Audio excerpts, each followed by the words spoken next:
सुप्रसिद्ध राजज्योतिष यांत्रिक श्री माधव गुरुजी यांचा खास उपक्रम चिंतन, सत्संग आणि साधना. वक्रतुंड महाकाय सूर्यकोटी समप्रभ निर्विघ्नं कुरु मे देव सर्वकार्येषु सर्वदा. गणपती बाप्पा मोरया. श्री सच्चिदानंद सद्गुरु साईनाथ महाराज की जय. ओम साईराम. ध्यानाचा विषय निघाला आणि ध्यानामधली एक एक गोष्ट समजावून घेत असताना मुद्गल ऋषींना खूप आनंद झाला आणि मग त्याच्यानंतर त्यांना बाप्पासारखं स्वरूपच प्राप्त झालं. जणू काय आपण बाप्पाच आहोत असं त्यांना वाटायला लागलं, असं त्यांना भास व्हायला लागला आणि त्यांचं सगळं बसणं वगैरे पूर्णपणे बदलून गेलं आणि बाप्पासारखेच ते बसलेले त्यांना आढळले. ज्यावेळेला ध्यानामधनं बाहेर आले त्यावेळेला बाप्पांनी विचारलं, मुद्गला कसं वाटतंय? त्यावेळेला मुद्गल ऋषी म्हणले, बाप्पा झाल्यासारखं वाटतंय. आता पूर्णपणे तुमच्याशी एकरूप झालो. आता तू आणि मी वेगळा राहिलो नाही. त्यावेळेला बाप्पा म्हणला, मुद्गला कला खूप छान यायला लागल्या, अभिनय तर खूप सुंदर यायला लागला. बाप्पा अभिनय कला आहे पण अभिनय करत नाही आहे. खरंच मनापासून सांगतोय की ज्या ध्यानामध्ये आत्तापर्यंत एवढा कधीच अनुभव आला नव्हता तेवढा तुमच्यासमोर बसल्यानंतर आला. आणि आज ध्यानामधनं काय जाणवलं, काय मिळालं तर खरंच तुमच्यासारखा झालो, बाप्पाच झालो. त्याला बाप्पा म्हणला, अरे बाप्पासारखंच तर व्हायचं आहे, बाप्पा तर व्हायचं आहे. म्हणून तर आपण या सगळ्यांना या कला शिकवतोय. आणि एकट्याने तू व्हायचं नाही आहे तर ह्या कला सगळ्यांना शिकवायच्या आहेत, समाजामध्ये या सगळ्यांना अंगीभूत करून द्यायच्या आहेत. आणि त्याचबरोबर प्रजेला ह्या सोप्या पद्धतीने सांगायच्या आहेत. प्रजेनेसुद्धा या अंतर्मुख होऊन घेतला पाहिजेत. त्या त्यांना समजायला पाहिजेत, त्यांना हव्याशा वाटायला पाहिजेत, त्यांना ह्याच्यामध्ये रस यायला पाहिजे, रुची यायला पाहिजे. हे सगळं मुद्गला तुझं काम आहे आणि ते सगळं तुला समजवावं आणि ते तुला शांतपणे सांगावं याकरता मी ते ध्यान सांगितलेलं होतं. आता ते ध्यानातून बाहेर ये बघू. त्यावेळेला ते म्हणले की ध्यानातून बाहेर यायचं म्हणजे की तुम्ही सावध केलं त्यावेळेला बाहेर आलो आहे. पण मग बाप्पा मला एका प्रश्नाचं उत्तर द्या ना, एरवी माझं असं ध्यान का लागत नाही? त्याला बाप्पा म्हणला की अरे हेच तर तुला मेन मला सांगायचं आहे, हेच तर तुला शिकवायचं आहे की हीच सगळी मेक या ठिकाणी आहे की ध्यान लागत नाही. त्याची अनेक उत्तम कारणं आहेत. मग मला नवीन कला तुला द्यायच्या आहेत. त्याच्यामध्ये प्रतिज्ञा रक्षक ही सर्वात महत्त्वाची कला आहे. कुठल्याही गोष्टीमध्ये आपण वल्गना मोठ्या मोठ्या करतो ज्याला आपण प्रतिज्ञा म्हणतो, पण ती प्रतिज्ञा आपली टिकत नाही. किती वेळा आपण म्हणतो मी आहे ना एकादशीचा कडक उपास करणार आहे, मी निर्जला एकादशी, मी पाणीसुद्धा न घेता करणार आहे. मग एक तासाने आपल्याला वाटतं पाणी घ्यावं, एवढं काही कडक करायला नको, मग आपण पाणी पितो. मग थोड्या वेळाने वाटतं आपल्याला फळ खाल्लं तर काय आहे, मग आपण एखादं केळं खातो. मग केळं खाल्ल्यानंतर दुपारी खिचडी बनते, त्यावेळेला आपल्याला असं वाटतं थोडीशी खिचडी खावी, मग आपण थोडीशी खिचडी खातो. असं एक एक गोष्टींनी शेवटपर्यंत संध्याकाळी असं होतं की एकादशी आणि दुप्पट खाशी. एकादशीचा उपवास दिवसभर आपण करतो आणि खाल्लेले पदार्थ बघितले आणि एकूण खाल्लेले सगळा भाग बघितला तर एकादशी आणि दुप्पट खाशी असं आपलं होतं. मग या सगळ्या गोष्टी आपल्या बाबतीमध्ये का होतात? आपण ज्या वेळेला ध्यान करायला बसलो की त्या ध्यानामध्ये अनंत अडचणी निर्माण होतात. ध्यान करायला बसलो की असे विचार मनामध्ये येतात की बस म्हणजे की त्याची एरवी कधी जाणीवसुद्धा होत नाही.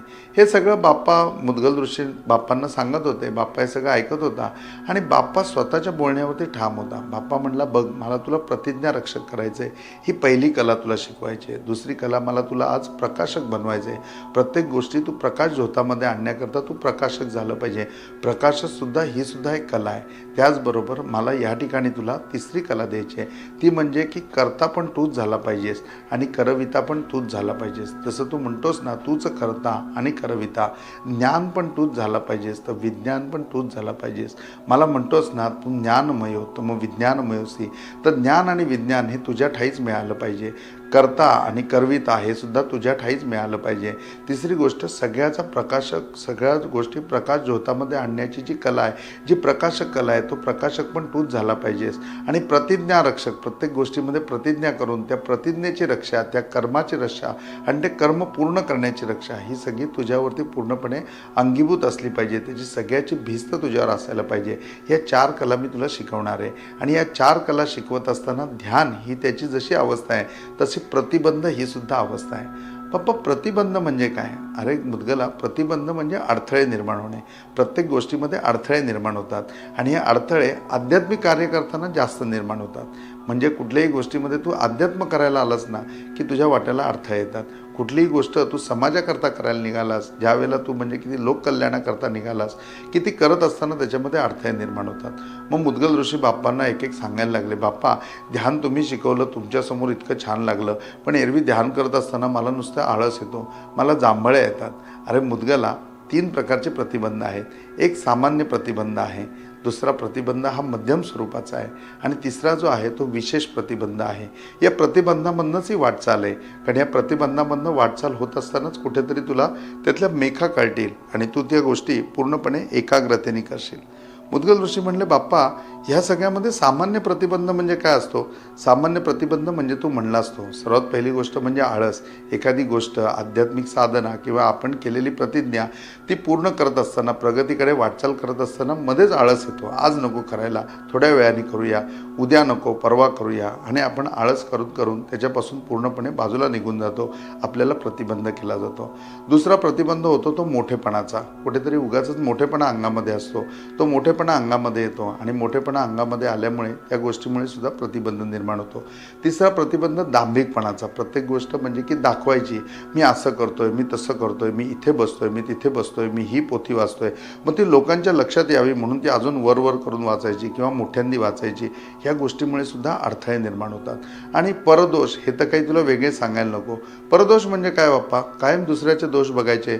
तो असं करतोय, हा तसं करतोय, याचं असं चाललंय, त्याचं तसं चाललंय. सगळा वेळ त्याच्यामध्ये चाललाय. स्वतःचे दोष बघायला वेळच नाहीये. एक बोट दुसऱ्याकडे दाखवताना 3 बोटं स्वतःकडे आहेत ते सुद्धा विसरतोय. अशा प्रकारचे 8 अडथळे त्याच्यामध्ये निर्माण होतात, जे फक्त सामान्य प्रतिबंधामध्ये येतात. मग बाप्पा मध्यम प्रतिबंधामध्ये भूत, भविष्य, वर्तमान याच्या अडचणी निर्माण होतात. म्हणजे बाप्पा म्हणजे काही नाही, ध्यानाला बसला आणि भूतकाळाचा विचार करतोय, भूतकाळामध्ये आहे. ध्यानाला बसलाय आणि वर्तमानामध्ये विचार करतोय की अरे मी ध्यानाला बसलोय आणि मग काय, ध्यानाला बसलेलो असताना आता तो माझा शिष्य तर येणार नाही ना, तो माझी पाद्यपूजा करायला आत्ताच तर इथे बसणार नाही ना. ह्या सगळ्या वर्तमानामधल्या चिंता, या वर्तमानातले प्रश्न त्याच्यामध्ये येतात. आणि भविष्यातले प्रश्न म्हणजे की अरे बापरे, आज आपण ध्यानाला बसलोय, उद्याची अवस्था काय, उद्या पाऊस पडला तर या पर्णकुटीत पाणी तर येणार नाही ना, बाजूच्या सरोवराचं पाणी या पर्णकुटीमध्ये तर येणार नाही ना. म्हणजे भविष्यामधल्या चिंता ह्या पाठीमागे लागतात आणि या सगळ्या गोष्टीमुळे पूर्णपणे ध्यान संपून जातं आणि त्या गोष्टीमध्येच पूर्णपणे आपलं लक्ष लागतं. मग बाप्पा याच्या व्यतिरिक्त विशेष प्रतिबंध कुठले आहेत? विशेष प्रतिबंध म्हणजे की काम, क्रोध, मद, मत्सर हे जे षडरिपू आहेत, हे षडरिपू म्हणजे की विशेष प्रतिबंध आहेत. पहिल्या सामान्य प्रतिबंधातून निघालास तर मध्यममध्ये अडकतोस आणि मध्यममधनं निघालास तर मग विशेषमध्ये अडकतोस. ह्या तिन्हीमध्ये अडकत राहतोस म्हणून कुठली गोष्ट पूर्ण होत नाही.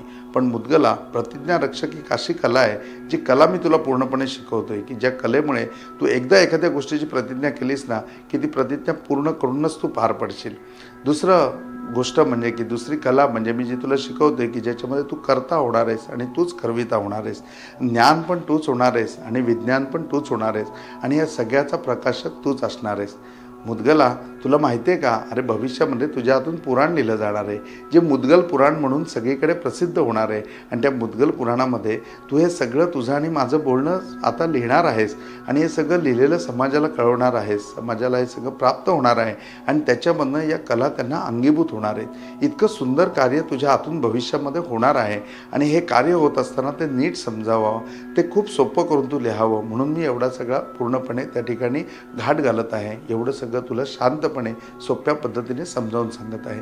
असं बाप्पा एक एक करत असताना प्रतिबंध त्यांना समजावून सांगत होता आणि हा प्रतिबंध समजावून सांगत असताना प्रतिज्ञा नक्की कशी असावी, प्रतिबंधावरती मात कशी करावी, हे बाप्पा त्या ठिकाणी पूर्णपणे मुद्गल ऋषींना समजावून सांगतोय. आणि ते समजावून सांगत असताना आपण आज कुरुक्षेत्रामध्ये जाणार आहोत. आज आपण हस्तिनापुरामध्ये जाणार आहोत. हस्तिनापुरामध्ये गेल्यानंतर अशी पूर्णपणे सभा भरलेली आहे. भीष्म त्या ठिकाणी उभे आहेत आणि भीष्म त्या ठिकाणी उभे असताना एक मोठा प्रसंग घडलेला आहे. प्रसंग असा घडलेला आहे की अंबा नावाची मुलगी आहे, म्हणजे अंबलिका आणि अंबिका अशा तिघीजणी आहेत, ज्या तिघांना पूर्णपणे स्वयंवरामधनं हरण करून आणलेलं आहे. आणि विचित्र वीर्याशी त्यांचा विवाह लावून देण्याकरता भीष्म कुठेतरी मातेच्या भावनेनी, कुठेतरी बहिणीच्या मायेनी असं त्यांना घेऊन आलेले आहेत. या नात्यामध्ये त्यांना घेऊन आलेले आहेत आणि या काशी नरेशच्या मुली आहेत. आणि त्या काशी नरेशच्या मुली ज्या ठिकाणी विचित्र वीर्याशी विवाहबद्ध होत असताना त्यातली पहिली अंबा जी आहे ती अंबा म्हणते की माझं याच्याशी प्रेम नाही, शोल नावाचा राजा आहे, त्याच्यावर माझं प्रेम जडलेलं आहे आणि मनोमनी मला तीच त्याला वरलेलं आहे, मला त्याच्याबरोबर विवाह करायचा आहे. जर मी या ठिकाणी विचित्र वीर्याशी विवाह केला तर तो कुठेतरी भेद केल्यासारखं होईल, कुठेतरी कपट केल्यासारखं होईल, कुठेतरी छळ केल्यासारखं होईल. हे भीष्म तुम्ही मला सांगा की मी या ठिकाणी काय करायला पाहिजे. त्याला भीष्म सांगतात की तू ही सैनिकांची एक तुकडी घे आणि त्या ठिकाणी जाऊन तू शोलबरोबर विवाह कर. आता ती तुकडी घेऊन त्या शोल राजाकडे आलेली आहे आणि शोल राजाकडे आलेले असताना हा संपूर्ण प्रकार तिने त्याला समजावून सांगितला. आनंदाने मी मनाने तुला वरले आणि विवाह करायला आले आहे असं सांगितलं, पण तू शोलने त्या विवाह करण्यास मनाई केली. तो म्हणला भीष्म तुला स्वयंवरामधनं उचलून घेऊन गेलेला होता, विचित्र वीर्याबरोबर तुझा विवाह लावत होता आणि अशी सगळी गोष्ट असताना, असं सगळं प्रकरण असताना मी काय तुझ्याशी लग्न करणार नाही. तो नकार देतो. मग तिकडनं परत ते भीष्माकडे आले आणि आता ती भीष्मांना म्हणते की तुम्ही माझं हरण केलेलं आहे, तुम्ही स्वयंवरामधनं मला उचलून आणलेलं आहे आणि आता विचित्र वीर्य माझ्याशी लग्न करणार नाही का, तर मी त्याच्यासमोर बोललेली आहे आणि शोल त्या ठिकाणी मला त्या ठिकाणी पूर्णपणे ॲक्सेप्ट करत नाही आहे. तर आता माझी जबाबदारी तुमच्यावरती आहे आणि आता तुम्ही माझ्याशी विवाहबद्ध व्हायला पाहिजे. त्याला भीष्म म्हणतात की मी प्रतिज्ञा केलेली आहे, मी विवाह करणार नाही, माझा कोणी राजपुत्र असणार नाही आणि हस्तिनापुराच्या गादीवर मी बसणार नाही. त्याला अंबा म्हणते की नाही, मी कडक तपश्चर्या करेन आणि कडक तपश्चर्या करून मी देवाला प्राप्त करून घेईन आणि देवाला सांगेन की तुम्ही माझ्याशी विवाह करावा. त्यावेळेला भीष्म म्हणतात की एवढा द्रविडी प्राणायाम तू करू नकोस, तू तपश्चर्या करशील, देव पण तुला प्राप्त होईल, पण देवाचं पण मी ऐकणार नाही. मग ती म्हणते मला सांगा या भूतलावर तुम्ही कुणाचं ऐकाल, त्याच्याकडे मी जाईन. त्यावेळेला ते म्हणतात मी फक्त माझ्या गुरुचं ऐकतो, मी फक्त परशुरामांचं ऐकतो. त्यावेळेला अंबा म्हणली मी परशुरामाकडे जाईन आणि परशुरामांना जाऊन विनंती करेन की तुम्हाला सांगावं म्हणून. त्याला ते म्हणले की तू त्यांच्याकडे जा, इकडे तिकडे कुठेही फिरू नकोस, महेंद्र पर्वतावरती तुला भेटतील, महेंद्र पर्वतावरती त्यांना भेट आणि त्यांना सांग, तेच तुला समजावून सांगतील की भीष्माने एकदा प्रतिज्ञा केली आहे, ती भीष्म प्रतिज्ञा आहे, तो मोडणार नाही, तू काय या भानगडीत पडू नको. परंतु अंबा ऐकली नाही. अंबा त्या ठिकाणी परशुरामांकडे महेंद्र पर्वतावरती गेली आणि महेंद्र पर्वतावरती परशुराम तपश्चर्याला बसलेले होते. त्यांच्याकडे जाऊन नतमस्तक झाली. कुणीतरी आपल्याला पाया पडायला इथे आलं आहे, आपला पत्ता कुणाला माहिती नाही आणि ह्या पत्त्यावरही थेट निघून आले आणि आपल्या पाया पडते, म्हणजे आपल्याला ओळखते आहे आणि ही कोणी साधी विभूती नसेल, कारण ती माझ्यापर्यंत पोचली आहे. म्हणून परशुरामाने डोळे उघडले आणि तिला आशीर्वाद दिला. आशीर्वाद दिल्यानंतर तिने सांगितलं की मी खूप व्याकुळ झालेली आहे आणि तुम्ही माझ्याबरोबर हस्तिनापुरामध्ये चलावं आणि माझ्यावरचा अन्याय दूर करावा. त्याला परशुराम म्हणले की बघ मी तपश्चर्येमध्ये आहे, मी तिथे येण्यापेक्षा तू असं कर, तिथे माझा एक शिष्य आहे, त्याचं नाव भीष्म म्हणून आहे, त्या भीष्माकडे जा आणि त्या भीष्माला तुझी जी काही व्याकुळता, जी काही तुझी कहाणी आहे, जी काही तुझं शंका आहे किंवा तुझा जो काही प्रसंग आहे तो सांग, तो सर्वतोपरी तुला मदत करेल, तू फक्त त्याला मी पाठवलं आहे म्हणून सांग. एवढं सांगितल्यानंतर ती म्हणते आहो त्यांच्याबद्दलच मी तक्रार घेऊन आलेली आहे आणि ते फक्त तुमचंच ऐकतील, बाकी कुणाचं ऐकणार नाही. मग तिने सगळा घडलेला प्रकार हा त्या ठिकाणी परशुरामांना सांगितला. परशुरामांना मनोमनी पटलंय की आपला शिष्य कुठेही चुकला नाही, त्याची यामध्ये काहीही चूक नाही आणि अशी चूक असताना आता ही सांगते की नाही माझ्याशी विवाह कर आणि आपल्याला इथेही सांगायला आले, आपल्याला हिची बाजू घेतली पाहिजे. आज कुठल्याही परिस्थितीमध्ये ही अबला स्त्री आहे, आपण तिची मदत करायला पाहिजे, हे आपला धर्म सांगतो. परशुराम त्या ठिकाणी खाली येतात. हस्तिनापुरामध्ये भीष्मांच्या समोर ज्यावेळेला परशुराम उभे राहिले, गुरु समोर उभे राहिल्यानंतर त्यांनी साष्टांग दंडवत घातलं आणि साष्टांग दंडवत घातल्याच्या नंतर त्या ठिकाणी गुरु सांगतायत की भीष्मा अरे असं कर, तू या पूर्णपणे अंबाबरोबर विवाहबद्ध हो, तू हिच्याबरोबर विवाह कर. त्यावेळेला भीष्म म्हणतात की दुसरं हे सोडून काहीही सांगा, तुम्हाला माहिती माझी भीष्म प्रतिज्ञा आहे आणि तुमचंच माझ्यावरती पूर्णपणे आशीर्वाद आहे, मी काही माझी प्रतिज्ञा मोडणार नाही. त्याच्यावरती मग अंबा सांगते की नाही, त्यांनी तुमचं ऐकलं पाहिजे, तुम्ही काहीतरी करा. ते म्हणले बघ आता तुझ्यापुढे दोनच पर्याय आहेत, एक तर तू माझी आज्ञा ऐकून हिच्याबरोबर विवाह कर, नाही तर मग माझ्याबरोबर युद्ध कर. भीष्म त्या ठिकाणी परशुरामांना नम्रपणे सांगतायत मला तुमच्याशी युद्ध करणं परवडेल, त्याच्यामध्ये मृत्यू प्राप्त करणं परवडेल, परंतु मला कुठल्याही परिस्थितीमध्ये मी माझी प्रतिज्ञा भंग करून देणार नाही, माझ्या प्रतिज्ञेचं मी पूर्णपणे रक्षण करीन. आज परशुरामांमध्ये आणि भीष्मांमध्ये युद्ध झालेलं आहे.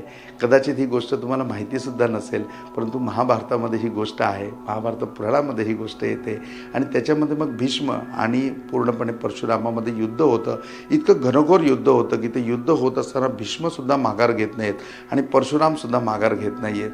आणि युद्ध कशाकरता चाललं आहे तर हे गुरुचं आणि शिष्याचं चाललं आहे की गुरुंनी शिष्याचं ऐकावं आणि शिष्य एकीकडे प्रार्थना करतोय की मी तुमची आज्ञा पाळणार नाही का तर तुमच्याच कृपा आशीर्वादाने मला माझ्या प्रतिज्ञेचं रक्षण करायचं आहे. दोघांमध्ये घनघोर युद्ध होत असताना आता कुठेतरी त्या युद्धामध्ये जय विजय व्हायला पाहिजे म्हणून ब्रह्मास्त्र या ठिकाणी काढलेलं आहे आणि ब्रह्मास्त्र भीष्मांनी पूर्णपणे लावलेलं आहे. ब्रह्मास्त्र ज्या वेळेला चढवलं धनुष्यावरती त्याच्या वेळेला पूर्णपणे सगळे गगन म्हणजे पूर्ण आकाश याच्यामध्ये विजा चमकायला लागल्या आणि गगनामधनं विजा चमकताना बघून त्या ठिकाणी सगळे देव प्रगट झाले आणि सगळ्यांनी बघितलं की पृथ्वी तलावर काय चाललंय तर हस्तिनापुरामध्ये परशुरामाचं आणि भीष्माचं युद्ध चाललंय, गुरु शिष्याचं युद्ध चालू आहे. आणि आता ब्रह्मास्त्र जर सोडलं तर ब्रह्मास्त्र हे 100% परशुरामाचा प्राण घेतल्याशिवाय राहणार नाही. जर प्राण घेतला नाही तर ब्रह्मास्त्राचा अपमान होईल आणि जर प्राण गेला तर परशुरामाला चिरंजीवित्व प्राप्त आहे त्या चिरंजीवित्वाचा अपमान होईल. कुठे जरी काय झालं तरी देवांचंच कमी होईल या इच्छेने संपूर्ण देव त्या ठिकाणी प्रगट होतात. दोघांवरही पुष्पवृष्टी करतात आणि सांगतात की अरे तुम्ही गुरु शिष्य आहात, तुम्ही आता ह्याच ठिकाणी थांबा, तुमच्यामध्ये कुठलीही हारजीत होणार नाही. देव त्या ठिकाणी अंबाला सांगतात की इथे तुझा अवतार संपवायची वेळ आलेली आहे, तुझा अवतार ह्याच कार्यावरती होता, तू या ठिकाणी तुझा अवतार संपव. त्यावेळेला ती सांगते की मी तसा अवतार संपवणार नाही, मला एकतर भीष्मांबरोबर विवाह लावून द्या नाही तर मला भीष्मांना श्राप द्यायचा आहे. त्यावेळेला भीष्मांना श्राप काय द्यायचा हा ते पूर्णपणे म्हणजे की तिला विचारतात की तुला काय श्राप देण्याची इच्छा आहे. त्यावेळेला ती सांगते की भीष्मांना माझ्या हातून मरण यायला पाहिजे, या भीष्मांना मारण्याचं जे आहे म्हणजे अस्त्र ते माझ्या धनुष्यबाणातून सुटायला पाहिजे, अशा प्रकारचा मला वर द्या. देव तिची समजूत करतात परंतु अंबा ऐकत नाही. ते म्हणतात तू तपश्चर्या कर आणि त्या तपश्चर्येने तू या वराला प्राप्त होशील. मग त्या ठिकाणी अंबा त्या तपश्चर्येकरता निघून जाते. परशुराम त्या ठिकाणी आपल्या ठिकाणी महेंद्री पर्वतावर निघून जातात आणि भीष्म आपल्या प्रतिज्ञेकरता आपल्या प्रतिज्ञेच्या रक्षणाकरता सज्जपणे उभे राहतात. गोष्ट इथे संपते आणि भीष्मांनी परशुरामांबरोबर युद्ध केलं. म्हणजे थोडक्यात सांगायचं झालं तर शिष्य आणि गुरुबरोबर कुठल्याही परिस्थितीमध्ये युद्ध करायचं नाही असं असताना सुद्धा युद्ध केलं केवळ एका गोष्टीकरता, ते म्हणजे प्रतिज्ञेच्या रक्षणाकरता. आणि धर्माने मान्य केलं की भीष्म वागले ते बरोबर आहे. का तर धर्म हेच सांगतो की आपली जर प्रतिज्ञा असेल तर त्या प्रतिज्ञेचं आपण रक्षण करायला पाहिजे. बाप्पा मुद्गल ऋषींना ही कला शिकवत असताना तेच म्हणतोय की आता अशा प्रतिज्ञा करायच्या आहेत. ही प्रतिज्ञा ही सुद्धा एक कला आहे की त्या प्रतिज्ञेमधनं लोकांचं कल्याण व्हायला पाहिजे, त्या प्रतिज्ञेमधनं समाजाचं कल्याण व्हायला पाहिजे. तेव्हा मुद्गला ही कला अवगत करून घे आणि अशा प्रतिज्ञा कर की जसं माझ्यामुळे सगळ्यांचं पूर्णपणे कल्याण होतं आहे, माझ्यामुळे जसं सगळ्यांचं मंगलमय होतं आहे ते मंगलमय तुझ्यामुळे झालं पाहिजे, सगळीकडे तुझंच नाव झालं पाहिजे, तूच प्रकाशक असला पाहिजेस, तूच प्रतिज्ञा रक्षकही असला पाहिजेस, त्याचबरोबर तूच कर्ता असला पाहिजेस, तूच करविता असला पाहिजेस, तू ज्ञान असायला पाहिजेस आणि विज्ञान पण तूच असायला पाहिजेस. मुद्गल ऋषींनी कुठेतरी मान्य केलं आहे आणि ही प्रतिज्ञा केली आहे की मी सोप्या रीतीने शिकवीन, मी सोप्या रीतीने हे लिहीन आणि मी सर्वांना हे समजावून सांगेन आणि प्रत्येकाला प्रतिज्ञा रक्षक बनवीन आणि मी सुद्धा माझ्या प्रतिज्ञेचं पूर्णपणे रक्षण करेन. या सगळ्या विषयाचं चिंतन करूया. आपणही आपल्या भूतकाळामध्ये न जाता वर्तमानामध्ये काहीतरी प्रतिज्ञा करूया की ज्याच्याने आपलं कल्याण होईल, समाजाचं कल्याण होईल. तेव्हा त्या प्रतिज्ञेवरती चिंतन करूया. आज इथेच थांबूया. ओम साईराम.